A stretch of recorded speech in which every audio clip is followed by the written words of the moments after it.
రైతులు తమ పంట పొలాల్లో పండుగలు చేసుకుంటారు. పంట వేసిన దగ్గర నుంచి పంట చేతికొచ్చేంత వరకు వివిధ పండుగలు చేస్తుంటారు. వాటిని ఇక్కడ డిడిఎస్ మహిళా బృందం వాళ్ళు వివరిస్తూ ఉన్నారు. ఇక్కడ పాత పంటల జాతర ముగింపు రోజు సందర్భంగా ఇక్కడ మనం చూడొచ్చు. ఈ మొత్తం ఈ ప్రాంగణంలో అసలు ఒక రైతు పంట వేసిన దగ్గర నుంచి ఎట్లా పంట కోసే దగ్గర దాకా ఎట్లాంటి పండుగలు చేసుకుంటారు అనేది ఇప్పటి జనరేషన్స్కి అర్థమయ్యే విధంగా ఎక్స్ప్లెయిన్ చేసేందుకు ఇక్కడ ఒక అయితే ఏర్పాటు చేసిండ్రు. సో దాంట్లో పెంట పూజ కావచ్చు, దసరా గట్లు, ఎండ్లు గట్టే పున్నమి, శూన్యం పండుగ, ఇట్లా ఒక 4 మేజర్ పండుగల్ని వీళ్ళు ఎక్స్ప్లెయిన్ చేస్తున్నారు. సో ఇది చూడొచ్చు పెంట పూజ ఇది. సో పెంట అంటే జనరల్గా ఇప్పుడు కంపోస్ట్ ఎరువులు అని ఇవన్నీ వచ్చినాయి, కానీ ఒకప్పుడు అంటే ఒకప్పుడు కూడా ఇవి ఎంత మన ఇంట్లో వచ్చే వ్యర్థాలని పంట పొలాలకు వేసుకునే విధంగా ఇవన్నీ పెంట పూజ కూడా చేస్తారు. సో దాన్ని కూడా ఒక పండగలాగా కూడా చేస్తారు, దాని ఒక పూజ కూడా చేస్తారు. సో దాని గురించి వీటన్నిటి కూడా ఈ పండుగల గురించి మహిళలను అడిగి తెలుసుకునే ప్రయత్నం చేద్దాం. అమ్మ చెప్పమ్మా, ఏందమ్మా ఈ పండుగలన్నీ ఏంటి, అసలు మీ మీ ఇళ్ళల్లో ఎట్లా చేస్తారు ఈ పండుగలు? ఇప్పుడు పెంట పూజ దగ్గర ఉన్నాం కదా, దీని గురించి చెప్పు. పెంట గురించి అంటే మేము సంవత్సరం అంతా పెంట ఎరువు అంతా ఒక తీసుకుంటాం సార్, ఒక గుంతలాగా చేసి పెంట దుగ్గు గిగ్గు అంతా వేసుకుంటాము. సంవత్సరంకి ఒకసారి ఎండాకాలంలో వస్తుంది కదా, ఇప్పుడు ఎండాకాలం వచ్చినప్పుడు ఆ పెంట అంటే మనకు ఒక లక్ష్మి. ఆ లక్ష్మికి ఊకే చేయరాదని కొబ్బరికాయ, పప్పు, పలారము అన్ని పెట్టి కొబ్బరికాయ కొట్టి నింగాలు పెట్టి పూజ చేసి బండ్లల్లో ఎరువు మేము చేనులకు కొట్టుకుంటాం సార్. కొట్టుకుంటే మా చేనులో ఇక ఏమి వేరే ఎరువు వాడకుండా మా ఎరువు మాకే అన్ని మేము సంవత్సరం దాకా అట్లా పెంట వేసుకుంటాం అన్నమాట. అన్ని ఆకులు, అల్లము. ఇప్పటి పిల్లలు పెంట అంటే అది ముట్టుకోవద్దనో లేకపోతే అదే అదే దానికి అంతా దాన్ని ఏదో దూరంగా పెట్టే ప్రయత్నం చేస్తుంటారు, అటువైపు వాసన వస్తుంది అటు పోవద్దు అనుకుంటారు. కానీ మీరు దాన్ని పూజించేటోళ్ళము, మేము పూజించేటోళ్ళము ఇప్పటికీ మేము చేస్తాము. కానీ మా పిల్లలు అట్లేనంటే లేదు పెట్టది చాలా మంచిగా మన చేనులో అదే మంచిగా బలం ఇస్తుంది. మన చేనులో ఎన్ని రకాల పంటలు వస్తాయి చూడు, మన తున్నదే జర్ర పొలం కానీ అన్ని వస్తాయి, ఈ సర్కారు ఎరువు వేస్తే మాడిపోతాయి అని మా పిల్లలకు కూడా మేము ఇదే చెప్తాం సార్. ఇది ఇప్పుడు దసరా గట్లు కూడా ఇప్పుడు చాలా తక్కువ మంది, అంటే ఇది ఏదో కొత్తగా కనిపిస్తుంది, ఇంకా ఈ వేరే ప్రాంతాల్లో ఇది ఎక్కువ నేను చూడలేదు. సో ఇది దసరా గట్ల గురించి చెప్పేది. దసరా అంటే నవరాత్రులని చేస్తాం సార్. మనం ఏం చేస్తామంటే అమ్మవారిని కొలువించుకోవాలి, అమ్మవారిని వేడుకోవాలంటే నవరాత్రులు 9 రోజులు చేస్తాం సార్. మేము 9 రోజులు 9 రకాల గింజలు మా ఇంట్లో ఉంటాయి కదా, ఆ 9 రకాల విత్తనాలు చేనులకి వెళ్ళి మట్టి తెచ్చి పెంట అది పిడక గుద్ది ఎరువు చేసి ఆ మట్టి అది అంత ఒకత పోసి ఆ విత్తనాలు పోసి మేము ఇంట్లో పోసుకుంటాం సార్. జగిలి మీద దేవునితో సమానమని అవి జగిలి మీద పోసి, నిజానికి దేవుడు లేడు, ఓన్లీ ఈ మొక్కలే. అదే మీ పంటనే మీరు దేవుని మా పంటనే దేవునితో పాటు దేవునికి సంవత్సరం అంతా చేసుకుంటాం కదా. ఆ 9 రోజులు ఆ నవరాత్రులు అనేటివి ఇట్లా ఇవి ఇట్లా మొలకలు రావాలి మాకు. ఆ 9 రోజులలో అట్లా మొలకలు వచ్చి ఇక అట్లా ఆ మొలకలలో నందదీపం ఉంటుంది సార్. మేము 9 రోజులు నవరాత్రులు 11 రోజులు అయితే అన్నమాట. ఇక దసరా పండుగ పంటకే పూజ చేస్తున్నారు. పంటకే పూజ చేస్తే ఇప్పుడు ఆ పంట ఈ మొలకలు వచ్చేటకల్లా రబ్బీ పంట అనేది అప్పుడు శనగలు, సాయిజొన్న, కట్టె గోధుమలు ఇవి పెడతారు అనమాట. ఆ విత్తనాలు పెట్టినాక అది కొండపోయి మేము మా పొలంలో పెట్టుకుంటాం సార్. పెట్టుకుంటే మాకు అది ఎంత మంచిగా వస్తే మాకు పంట అంత మంచిగాని అప్పుడు మాకు అర్థం అనమాట.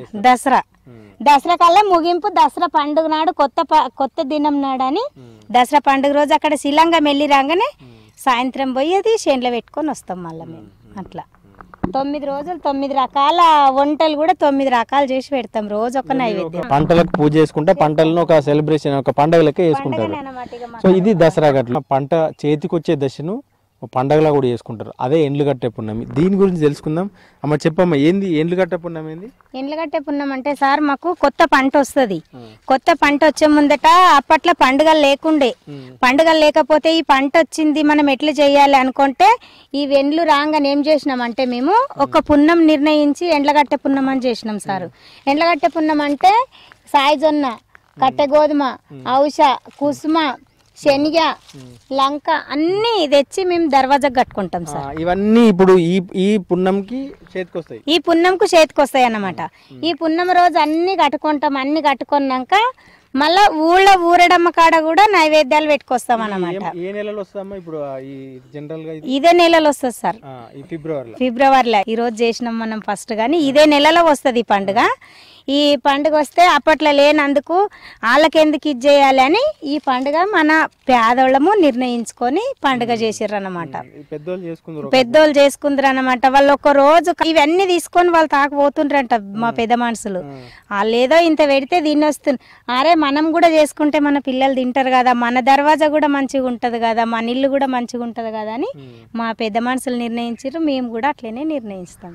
ఇది రైతులు చేసుకునే ఒక అద్భుతమైన పండుగ అని చెప్పొచ్చు. అంటే తాము కష్టపడి పండించిన పంటని ఇంటికి అలంకరించుకున్నారు గుమ్మానికి. ఇది ఒక శాంపిల్గా ఇక్కడ పెట్టినారు. కానీ చూడొచ్చు దీంట్లో అన్ని పంటలు ఉన్నాయి. గోధుమ ఉంది, ఇక వీళ్ళు కుసుమ ఉంది, తర్వాత అవిసె పంట ఉంది, శనగ పంట ఉంది. సో ఇట్లా దాదాపు జొన్న పంటలు ఇప్పుడు అన్నీ చూడొచ్చు ఇది. సో ఇట్లా మొత్తం ఈ ఆరుగాలం కష్టపడి పండించిన పంటలు చేతికొచ్చే ముందు ఒక సంతోషంగా దాన్ని వెల్కమ్ చెప్తున్నారు. ఇంటి ముందు గుమ్మానికి కట్టుకుంటున్నారు, అయితే గ్రామ దేవతలకు కడుతున్నారు. వచ్చే పండుగ ఏదైతే పంట వచ్చే సందర్భాన్ని ఓ పండుగలో చేసుకుంటున్నారు. ఫిబ్రవరి మంత్లోనే ఇదంతా ఈ ఎండ్లు కట్టే పుణ్యం ఉంటుందని చెప్తున్నారు. గుమ్మానికి వీటన్నిటిని కట్టుకొని ఒక సెలబ్రేషన్ లాగా చేసుకుంటున్నారు. సో మొత్తం వీరి పండుగలు కావచ్చు, ఈ అయితే ఈ రైతు కుటుంబాల్లో పండుగలన్నీ కూడా వ్యవసాయ ఆధారితంగానే ఉన్నాయి, వ్యవసాయ ఆధారితంగానే ఉంటాయి కూడా. సో ప్రతి సందర్భాన్ని కూడా వీళ్ళు ఒక సెలబ్రేషన్ లాగా చేసుకుంటున్నారు.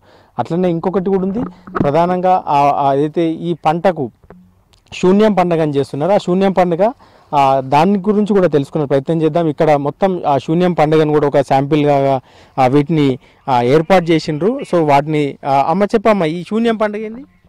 శూన్యం పండుగ అంటే సార్, ఇది సంవత్సరంకి ఒకసారి భూతాలకి శ్రీమంతం లాగా చేస్తాం అన్నమాట. అన్ని పంటలు వస్తాయి అప్పుడు కూడా, సాయిజొన్న, శనగ అన్నీ ఉంటాయి చేన్ల. అయితే అన్నీ మేము ఇంటికాడికి వెళ్ళి మనం శ్రీమంతం చేస్తే ఆడపిల్లకి శ్రీమంతం ఎట్లా చేస్తామా అన్ని ఐటమ్స్ చేసుకొని అందరం చేనికి పోయి చేన్ల నైవేద్యం పెట్టి ఆమెకు అన్ని ఎక్కిచ్చి భూతాలకి ఎక్కిచ్చి ఇక చేన్లు అందరూ చుట్టుపక్కల వాళ్ళని అందరినీ పిలుచుకొని ఆన్నే తిని ఒక దావత్ లాగా చేసుకుంటాం మేము. శూన్యం పండుగ అంటే మాకు చాలా పెద్దగా అన్నమాట. అన్ని రకాలు చేస్తాం అన్నమాట. పండ్లు పొలాలు అన్నీ తీసుకుపోయి పెడతారు శూన్యం పండుగ అంటే. పంటలు వేసిన దగ్గర నుంచి మొత్తం చేతికి వచ్చేదాకా అన్ని పంటలు మాకు ఇట్లా చేతికి వచ్చేదాకా మేము ఇట్లా చేసుకుంటాం సార్. శూన్యం పండుగ అంటే కూడా చాలా పెద్దగా. ఇప్పుడు ఎవరన్నా కొంతమంది చెయ్యని వాళ్ళు ఉంటారు, చిన్న వాళ్ళు ఉంటారు, వాళ్ళ ఇప్పుడు క్రిస్టియన్స్ వాళ్ళు చేయరు కదా, వాళ్ళని పిలుచుకొని చేనుల చుట్టూ తిరుక్కుంటా అందరం తిని పప్పు పోలేలు చేస్తాం, మళ్ళా గర్జలు చేస్తాం, మురుకులు చేస్తాం, అన్ని 5 రకాలు అన్ని చేసి నైవేద్యం పెడతాం సార్ మేము. భూతాలకి కూడా జీడి పండ్లు, అరటి పండు తప్ప జీడి పండు, జామ పండు అన్ని పండ్లు కూడా అలంకరిస్తాం అన్నమాట. ఆడ అట్లా కుండలు పెట్టి అంబలు చేసి అంబలు కూడా పోస్తాం అన్నమాట ఆడ. అట్లా శూన్యం పండుగ అంటే అట్లా చేస్తాం.